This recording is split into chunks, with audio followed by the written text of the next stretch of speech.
Okay. Hello, everybody, and yet another welcome to the Switzerland Summit in beautiful Lux at the summit. We're here today after our morning speeches to now move into more deeper discussions. And the first panel, and I'm very happy to welcome all of you, and also you as the audience, is the title DIAC the Swiss Way.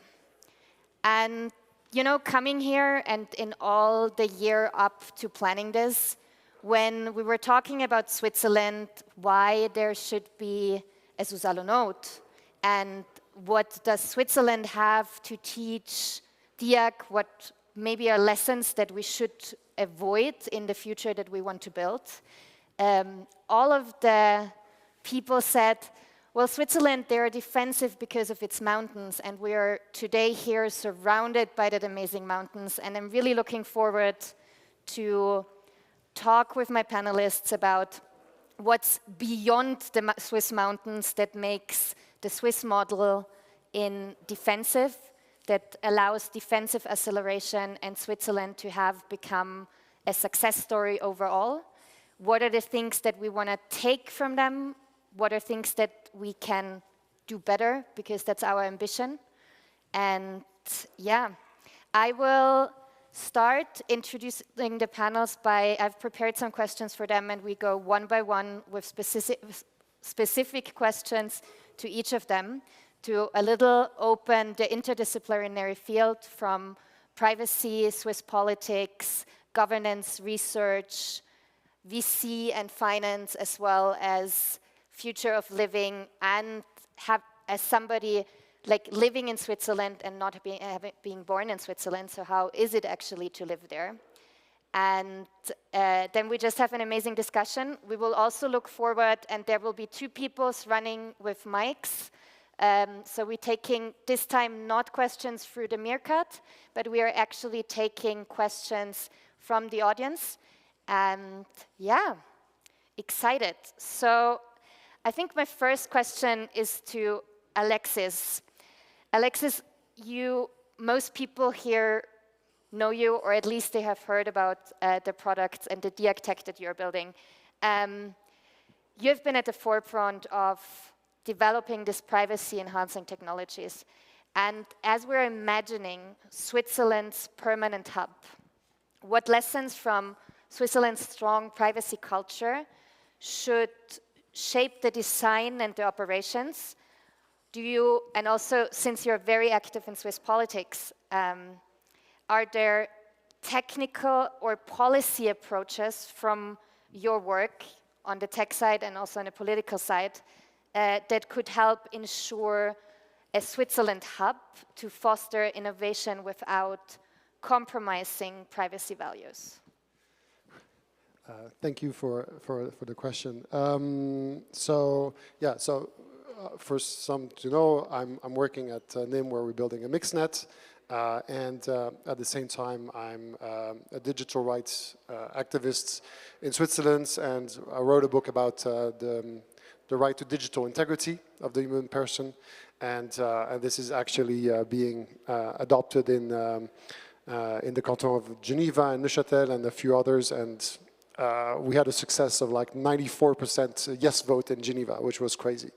What we can take from this is that there is this sense of in Switzerland, there's privacy is really important. I would say it's not the way we think of it, as it's more a social construct of the secret is something. People are very transparent, and you will go see people, and we have you can always, there's no big secrets in Switzerland. If you map out the whole country, you will understand everything which is happening. But there's this shared value of okay, we keep certain things between small groups in the valleys. This is the kind of mentality. And basically what you want to do is to build the autonomy of the person. So this is where we're building, and not really the privacy. The privacy is more like a side product of it. And this is why, for example, the right to digital integrity has been so much a success, is because we're saying to people, you are a human person which exists also digitally, and you have the control is on your side. And we are using very simple words, and this is also part of Switzerland's very strong nature, which is because we have 3 different languages, so many different cultures, that we have to use words which are understandable by everyone. And so if you go technical, you will lose everyone. So from this right to digital integrity, there is a right for an offline life. That means that you, as a person, you are in control of when you are connecting with the rest of the society or with the government, in digitally or not.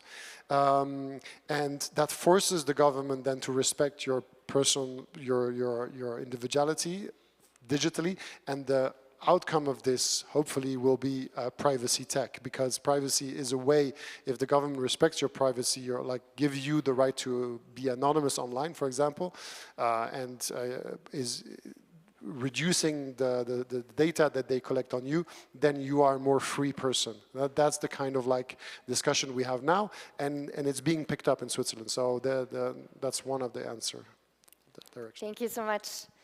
Okay, so maybe going over to Una, you have been part of the Switzerland story from day 0. You're living in Switzerland for almost 10 years. I think it's 8 counting or something. And you come with an architectural background and also tech. So, you know, from your experience living in Switzerland and with the lens from the architectural side, one thing that also comes up talking about Switzerland more and more, it's that Switzerland's strength lies in its neighborhood level of trust and the face-to-face traditions. So drawing from your experience, how can DIAC tools, maybe DIAC privacy tools or also others, be crafted to reinforce that sense of community and mutual support rather than fragmented? Yeah, thank you, Vic. I think that's actually an incredibly hard question to answer. I think I wouldn't have an answer, but rather just talk from my own experience about it, and how I feel about kind of the connection between DIAC and Swiss culture and mentality-wise, and what I find also, I mean, living here 8 years and counting, I feel what I found interesting. I lived mainly in China and US and then here. So what are the differences and what I think is unique? Also my partner is Swiss, so there's also what I find unique in Switzerland in general, and from an architecture perspective, perhaps. So also a question to the audience, whoever here has been to Zurich? Oh, a lot. So do you notice the highest tower, the prime tower, right? And then did someone see the second highest tower, which is a super brutalist, actually very ugly building. And do you know what that is? Someone knows. You want to shout? Yeah. It's a silo for what? Yes, it's the tallest grain elevator in the world, which is a grain storage that actually prevent for rainy days. A lot of people didn't know, but next time you go to Zurich, check out the second tallest building. It's actually provide 4 months of reserve for grains for the whole citizens of Zurich. And this is an interesting fact, right? I did an architecture studio on that building, and people have to redesign the tower because it's incredibly ugly. Sorry to the brutalist lovers. Anyhow, like, so we're trying to redesign the tower, and this is really interesting fact. As for how like resiliency is important for in general in Swiss mentality, and basically I think what fits DIAC a lot, because DIAC is about defensive democracy and how what I find really interesting is that I also do this manned kind of brainstorm with myself and thinking about basically how humanity, or here we can go from, let's say, surviving to thriving, right? Like we're trying to play in between surviving and thriving. And I think what Switzerland in general did really well is this resiliency that we talk about, that more towards, let's say, surviving, and including the highest bunker per capita here, and you know, the grain storage, the idiom peel, and you know, prevent doomsdays. It's super great for someone like me who is more tend to be a doomsday prepper. And at the same time, I think one point I want to make is like when we talk about also neighborhood trust and Swiss tradition, something we have to really bring in is a respect for kind of a local culture, which they actually, even I think their thriving model is also a resilient one. So when we think about the thriving of Switzerland, it's less like Silicon Valley that's more break it and, you know, break it and create new, but this is more like, let's say, more a unique Swiss safe way for innovation. And when we think about it, it's like, I think about Swiss school system a lot. I'm a PhD at ETH Zurich. And what they do really well is that they really allow people to go between craftsmanship and higher academic. And you can really switch between. And in high school, you got selected to one track and you can come back to this. And this freedom of choice is what we talk a lot about in our state, about exiting and choice of change. And these are, I think it's part of the resiliency of a hub that's unique that we want to build here. And also how unique way of like thriving for Switzerland, which is also built on redundancy. And what Ayla, for example, also mentioned before a lot, that's if, let's say, a really bad situation happened, you've gone out of job, there's a really good social layer that catch you in really bad situation. And this is also plays into this resilient level. So it gives more freedom for you to, let's say, create and innovate, but at the same time, in the Swiss mentality, it's less about, there's a less, because they're tend to be a little bit more, let's say, conservative. So on the risk taking, so there's less that, oh, let's go for like, you know, founders and startup might see this mentality. So, but this resiliency in this layer and from surviving to thriving, I think is super important and something very interesting to play with, and I think definitely number one thing we need to respect in building whatever hub that we want to create a more hopeful future. Amazing, thank you so much. Theo, now turning to my left again. So, given your work and research in decentralized systems, how do you see, and we spoke about it before, it has come up several times this morning already, the principle of subsidiarity playing out here, and what can Switzerland, so the permanent hub, learn from the Switzerland model to build a digital infrastructure that respects the local autonomy, which we've hinted on several times, but still works also as a potential larger scale? Yeah, I think there's a lot to explore here. First of all, I want to say that I have a social science background and I've been working in the space for a long time, including in DAOs. And I like to be really humble when it comes to building societies, because while we are experienced in building tech and maybe tech, governance of tech, I would be cautious of transferring these principles to governing people, right, and societies. So first of all, I would take everything with a grain of salt, our own biases, our own experiences in building these digital spheres when it comes to building these physical permanent hubs. I do think there is a lot to learn, and I'm really glad that we had speakers from local universities here, right? We had Dirk Helbing from ETH Zurich, we had Uwe Sedelt from University of Zurich, also Mark, and we also had Jens Martignoni from the ZHAW in Winterthur. And I think one fascinating idea is to have living labs to achieve with each of these universities and research groups. And in terms of subsidiarity, we could sort of build bottom-up, could foster interpersonal relationships and group dynamics, and have them informed by their scientific backgrounds. In terms of subsidiarity, I think it really comes to the person-to-person connection to me when we really want to settle here, it makes sense to have this plurality approach and letting different communities adhere to different rules that they set for themselves, different norms, different values, which should be agreed on bottom-up. And there should also be a top-down idea of what are our shared values holistically, but I think it's very important to allow for diversity and of opinions, of backgrounds, especially when we move from these technocratic domains into building a new society. Also, I think the referendums that are being held here in Switzerland are a really interesting phenomenon, this direct democracy approach. And I believe, I'm not Swiss, nor do I live here, but in terms of research and building systems, I've got to learn that the sheer fact of having the opportunity for direct democracy is creating an incentive for politicians to reconsider any decision in parliament that may be, questioned by a referendum. So you have this direct accountability mechanism. And I think we can learn a lot here about accountability and also transparency when we build these systems. Yeah, I think there's a lot to learn and lots of unknown unknowns, really. So it's important to be open to include broader communities and NGOs who have more experience with building communities and societies. And also I want to stress that I think the deliberation part of Swiss governance is super interesting.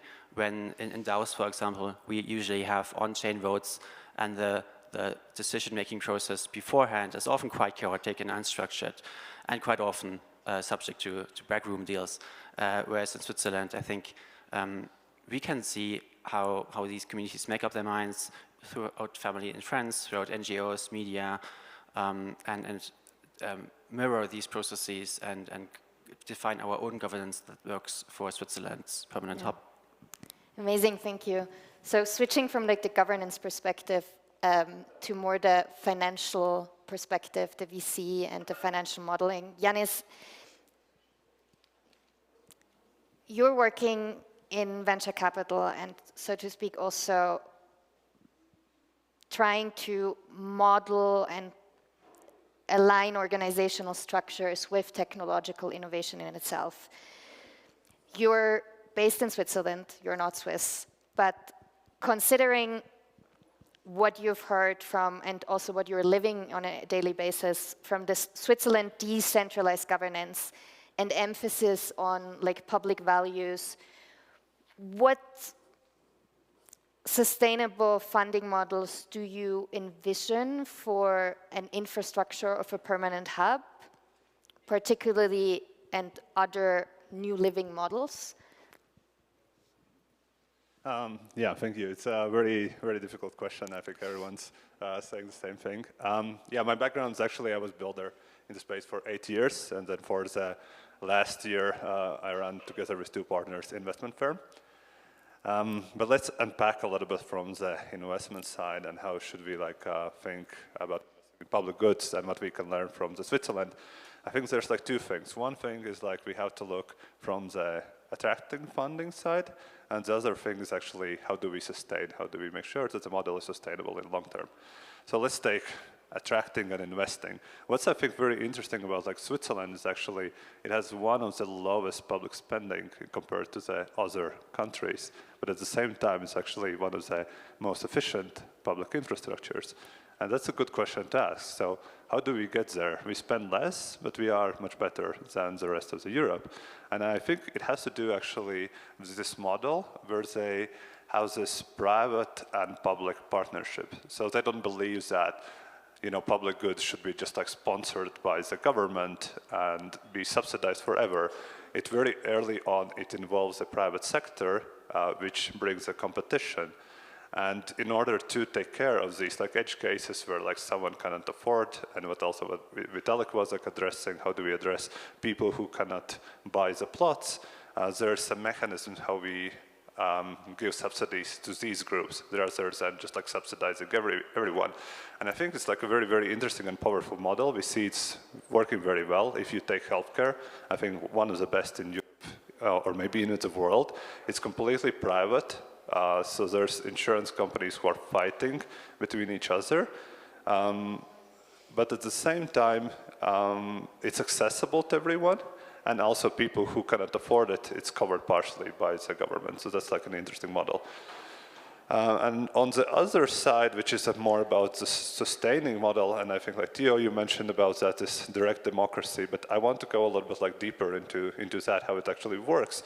It's not only about direct democracy, but there's like two layers, I would say. On one side, you have actually the parliament who's like voting on things. On the other side, like for instance, if there's some law passed that you don't like, you have a mechanism how you can stop it, so people can vote on that and they can stop it. And if you break down, like in a municipal level, it's even more. That like it's parliament kind of is like an advisor, and the people actually are the ones that are deciding, oh, do we agree on or not? And I think this is actually something very, very powerful. If you just like give people a possibility to vote on things, they are a little bit like confused. We don't know actually how to even frame what the problem is. How do we approach it? For instance, there has been like in Switzerland a lot of like questions about like what should be the length of the cow's horns. Like I even don't know how to think about that, but it's good that there are some people who have put thoughts, they frame it, and then I have to vote yes or no. So now, like if I think practically what I've seen in my space, so let's go back about like attracting funding. Investment, like VC world, is very interesting because what investors are actually interested is how to get the money as much as possible and get out fast as possible. And it's kind of like seems it's contradicting the idea of the public goods, because the public goods per se, they are long-term, and actually it's less about like extracting value, more about like how do we bring value to the people. And I think, you know, this is also a perception that a lot of people think about VCs, but I think it's also not true anymore, because if you look at all the VC funds that were like having funds in 2020 and are trying to raise a fund again, they are all struggling. And that's because this old model where you actually were trying to get as much as token as possible, try to sell as fast as possible, it's not working anymore.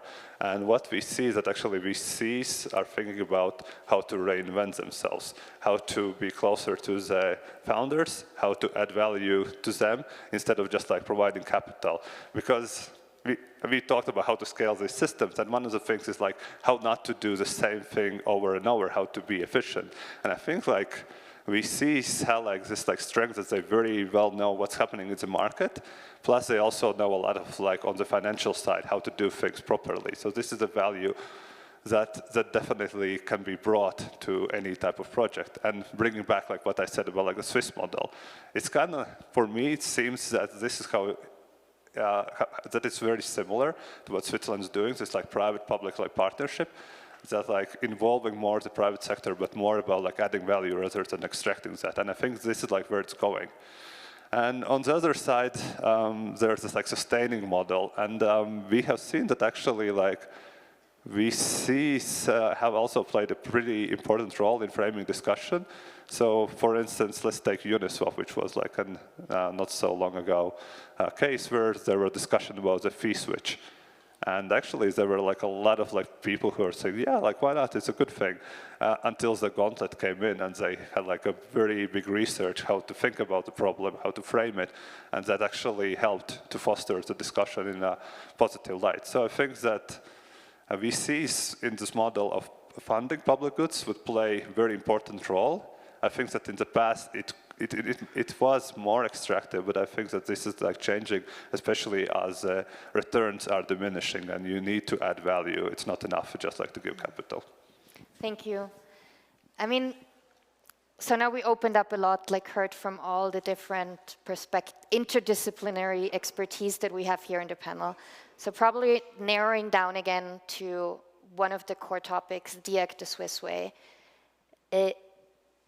Part of the principles of DAC are very aligned to how Swiss mentality works. And Swiss people, please contradict me, Alexis, if that's not true, but some of my Swiss friends always describe like why Switzerland is working in a way, and why also what Theo brought up with the referendums is something that works in Switzerland and arguably cannot be implemented fast in other countries, is because there is a clear commitment to strengthen the muscle of decision-making and the muscle of participation.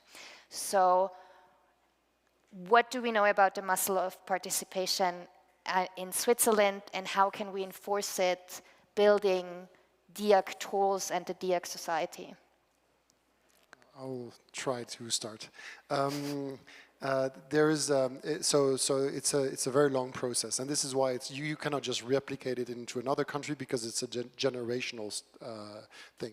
You start from school, and you also start from the moment where you are engaging into becoming Swiss. Because you can become Swiss by being born here, or you become Swiss because you acquire nationality. And in both events, basically, you are very bound to the local community, to the local commune. So you would have to go to. I'll give you an example. You go to school, and then we had in our village, we have this like event where when you're 18, you're actually invited by the commune, and they celebrate the fact that you're 18 and you're able to vote now. So this is some celebration about it. If you are a foreigner and you want to become Swiss, you have this like process that you have to go through, and Isla mentioned it, that you have to you're becoming Swiss not from the federal level. You don't receive your nationality from the federal level, but you first become part of a locality, and you have a onboarding process, let's say, which is different from every village and every town. So if you go to Geneva and Zurich, it's our big cities, so you have it's more like check marks. Do you speak the language? Yes. Do you follow the historic courses? Are you implicated in some local NGOs? Yes. Boom, boom. But if you go down to some of the villages, it might be, okay, do you behave correctly? Do people like you, or these kind of things? And some you have horrible stories where people couldn't become Swiss because they were making too much noise, or cutting the grass on Sunday. So it's sad, but then there is this, and you said there's those overarching principles, so you can always move, so there's a competition between those villages or those systems, and you always have the chance to go to another place and to start again. Basically, at the end, you have this like very long process where you have to understand the culture of the country, and the culture of the country is participating in the country as part of it, and how to reach consensus. And basically, then you, with time as an individual, either through your kid, when you're a kid, or when you are doing this process, you reach this point where you understand that participating in the society and providing your piece of the puzzle in the consensus mechanism is what makes the difference. And so how the muscle then is being like repeated with time is that we separate the voting for people and voting for ideas. So this is very important. So you have like constantly voting on ideas, like every 3 months. And with initiatives and referendums where you can constantly engage into the topics of democracy. And then when we need representative on the local level, continental level, or then you have like parliaments that are voted for, you vote for people, and this is maybe every 4 years, but the debate is not the same when you have to, like in France or other country, when you mix both the topics and the person, and you hope for the person to deliver the topics, but once they are in power, then they become corrupted by power, which is normal. And so I think this is the way to remove them. But it's also a multi-layer society. You have the network of politics, you have the network of NGOs, you have the military network, which is important. And at the end, the small conclusion I'll just make here is when you talk to the kids who are 18 and they have now the right to vote, what struck me every time is if you tell them, okay, if you ask them, does your vote count? They will say yes. And if you go to France and you ask an 18-year-old guy, does your vote count? He will say, no way, I'm nobody, my vote doesn't count. Has Una, Janis, both of you live in Switzerland for quite a while, so has your decision-making muscle and participatory muscle evolved or changed throughout the years? Where you say, like, just in the culture and in the setting, even though I presume you have not yet the right to vote as foreigners still? Yeah, I mean, one thing I'm definitely amazed is that the kind of the preparation period before voting, that there's really rigorous debate on different level. Like all my Swiss friends and families, including like partners and with his family, if it's an important topic to vote on, everyone talk about it already like few weeks before, and really, you know, this is kind of the chat to go to, which I don't see in other places. And I feel like also in general, they are really able to hold, like, let's say, deliberate, but also like even sometimes even opposite opinions, they still can have rigorous debate between families, which I find actually now in a very divided political situation. I knew a lot of situations where a family couldn't talk beyond, you know, a political boundary, but this doesn't happen really here, and everything could be discussed, and even you have different opinions, and you still try to, you know, communicate this, and this is what I found really magical. But same as exactly Alexis says, this is like multi-level and really long-term. It's multi-generational, and it's not only the tool, right? Not only the tech, but the education and the kind of a common sense between people that have been built throughout long-term. And also a trust in their system, right? One thing that I want to mention also for the first question is that I generally sense that, I mean, there's no, you know, like if we say like the community trust, actually a lot is not based on people to people. Actually, Swiss like trusts a lot based on respect and boundaries. You really have to respect other people's boundary. That's why, you know, if you don't understand that on Sunday you shouldn't be super loud, you're not Swiss. Like, yeah, right? Like you shouldn't even recycle your glass, because throwing glass is really loud. And maybe like, Una, can I interrupt you there, because like the boundary topic is quite interesting, and we could do a ping pong quickly to Theo. Like, talking about the boundaries that are in Switzerland, or that Swiss people demand boundaries, where from the research you're doing, you're seeing boundaries needed in digital governance and digital decision making?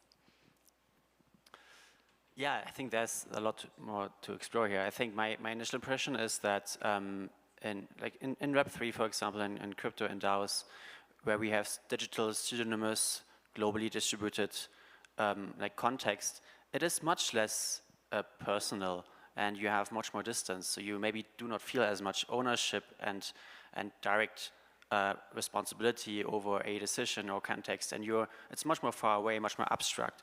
Whereas in Swiss governance, in these villages, when you have these bottom-up structures, it is very personal on a personal level, on a professional level. It's your city, it's your physical place. So I feel like the boundaries in Web3 have been quite vague, and not like, people don't take much ownership or feel responsible for, let's say, public spaces, public digital spaces, for example. And public good funding has been a continuous struggle and will face more challenges in the future, whereas in Switzerland it is very present to you on a geographical level, on a personal level, which I think leads to, in this case, a phenomenon of cohesion and sticking together. It will be challenging to replicate this phenomenon in a digital setting, but of course a physical permanent node can I think, try this for the first time based on this in-person element. Yeah. Amazing. I'm getting hints that we're like so deep into topics, but also running out of time. So maybe, or you want to say something immediately to that one? Otherwise, I would have taken 2 questions straight from the audience, so that we have 1 and 2. Amazing. Let's take them both, and then if there is a third one, also happy to take a third one. Test. Thanks, guys. Hello. You were speaking about boundaries. A lot of what you were mentioning feels to me very much like cosmolocalism, but I haven't heard that word mentioned in this panel. Is that something that you guys are aware of and are exploring as a theory? Thank you. the second question. All right. I'd love to hear you guys explore the kind of dark side of these Swiss values. Our strengths are our weaknesses at an extreme, and we know that Swiss generally suffers from misogyny, xenophobia. I'd love to hear that be addressed. Let's take a third question and then do the round and see. Hopefully we have more time for other questions. Please, Carol. Switzerland has an amazing system, and my question, there's countries which don't have it yet, and like, how would you suggest to design some incentives, like bottom up, to get to a nice system of governance, like incentivize people to create their own political parties or HDK?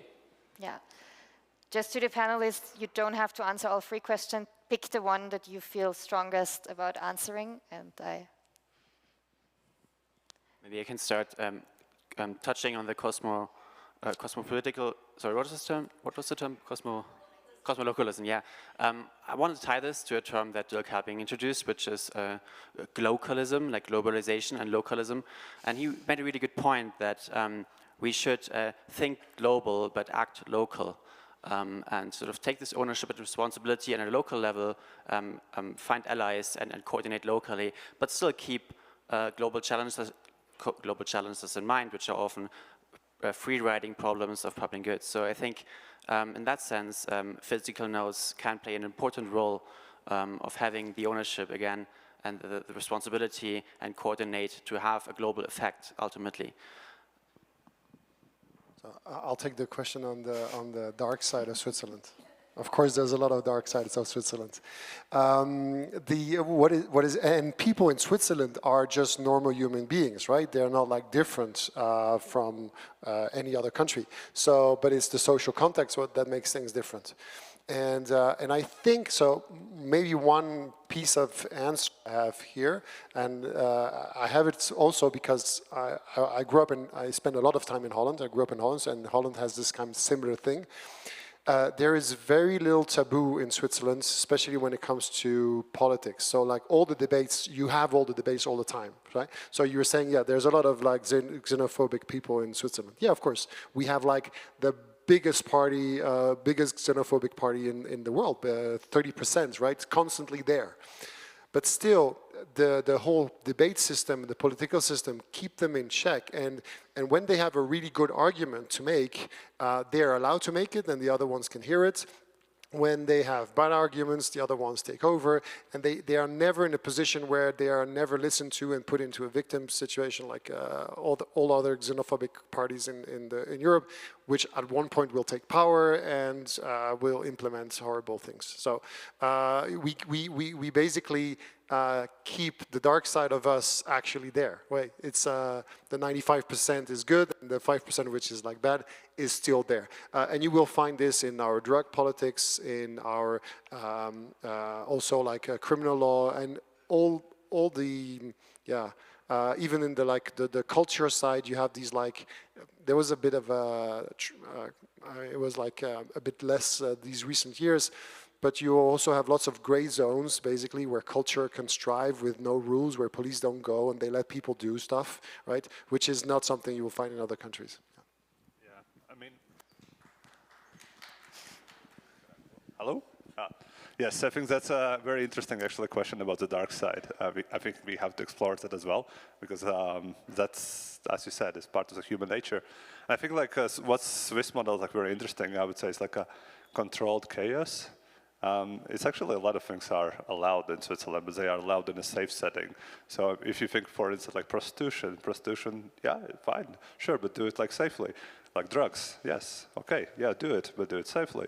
Graffiti, there's like walls where you can go and do things. So, you know, they understand that people have these tendencies that they want to express, and that actually you cannot stop that. You can silence that, but that actually would be even worse. You know, it will come out, and especially in the age of internet, right? Like, I mean, you cannot silence a community. It will just like drive somewhere else. So I think this model actually is that it allows people to get this out, but in a setting that doesn't crave safety issues for anyone else. I think it's working pretty well. Maybe then I quickly touch the cosmolocalism. I think that's a super interesting question, and I actually personally interested from an architecture perspective a lot. I think I don't have a really answer, but this is something definitely in the conversation while we're building all the permanent hubs. And one thing I think also, I don't know if Alexis want to answer any, but question, I think moving forward with all these DAC tools, I think one thing two things we need to consider based on that. One is really like the scale we're talking about, right? Like most of the tools, like crypto tools, are built for a global audience. And how do we really land in local villages? I haven't seen a really convincing practice. I think there are a lot of different kind of tries, but not a really convincing, because in the end, for a village, you need a lot of human to actually spread the word and works. And especially in Switzerland, for example, the cultural diversity is great for such a small country. Every different valley have a different accent, and every different valley has almost a different understanding of their identity. So how do we really land in this kind of diversity, embrace this diversity, and have a local, meaningful hub? It's a tough question, and that's one thing we have to think about. Second is more from my architecture background, for spatial design, basically, like tagged into also the scale of things, but we also have to think about more into like a civic infrastructure, I would say, and then civil infrastructure, this perspective, like what is the spatial design and like kind of a physical thing for the residents, since we are building permanent hubs, right? So I think these two things are probably things that we probably need to chase to start discussion on after. As we have to come to a close and head over, and while the next panelists are getting ready on where we will be talking about permanent hubs. So to create a little bit of a bridge between our talk, DAC the Swiss way, and then going into the permanent hubs, I would like to have a round of one-sentence answers about DAC the Swiss way for a permanent hub. What is it? Or whatever comes to your mind. It can be an open question, it can be a statement, up to you, but yeah. One sentence, I will be strict. One sentence. When we think about individual autonomy, we shouldn't mix the sovereign individual that's a lot of people have in mind in the crypto space. In Switzerland, you have sovereign individuals, but it's in a social context. It's like in a group context. And this is where privacy and defense comes in, built in. Amazing. Thank you. I think we should be wary of introducing DAC as a colonial measure that is imposed on others, rather than as a service offered to the people. I mean, we are literally aliens landed on Galaxy here. This is also the theme of Switzerland. And I think there's so much room to grow of validating our assumptions with users, with people out there, learning also from their coping mechanisms and principles. And yeah, just not to assume we know them at all. Thank you. All right. Yeah, from my side, I think that what I heard also about the Switzerland, that a lot of people are thinking is that direct vote means that everyone just votes for everything, and that there's no experts involved. I think that's not how it works. I think you need still some people that can frame discussions, and then people can vote on that. So there's definitely a space for some groups who can who are maybe a little bit more centralized but frame things, and then it goes to the voting. And I guess I go back to the first answer I have, which is the resiliency and safety net layer for how do we have this resiliency layer in surviving and thriving situation while the world kind of is melting down now around us. Amazing. Thank you so much.